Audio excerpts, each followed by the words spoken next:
म्हणलं घरी जावं माहेराला ना आराम करावा. कशात आराम आहे तिकडं, माझ्या सासरी तरी आराम होता. ह्यांचा कस काय गड्या फोन. हॅलो कुठे? मी होय माझ्या मम्मी सोबत शॉपिंगला आले.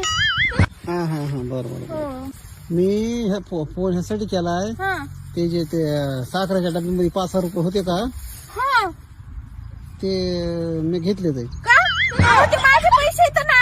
आता तुझा बाप एवढा श्रीमंत आहे म्हणतीस तू, तुमच्याकडे एवढा पैसा आहे तुला 5,000 काय होणार आहे?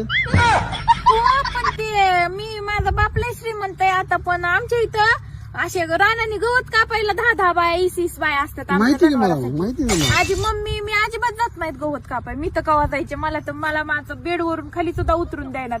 म्हणतात बाई तू सासरीला काम करून आली ऍक्च्युली तर नुसता आराम कर. नुसते बसू नाही बघा, मी नुसते झोपू नाही. मला तो झोपायचा आणि बसायचा आणि खायचा कंटाळा आलाय, कंटाळा.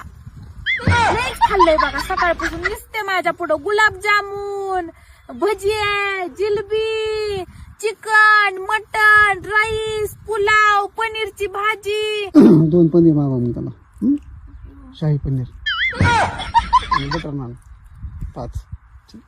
हॅलो हा काय म्हणली? पनीर खायला लागला. आता काय बाबा, मला बी तुझ्याकडे येत होतं खायला, पण मी म्हणलं न ग.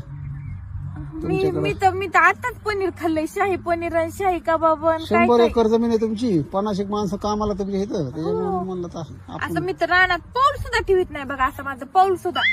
एक मिनिट. काय केलंय खायला? भाकर, ठेचा, कांदा. हा बरोबर. बस आली. Download ShareChat.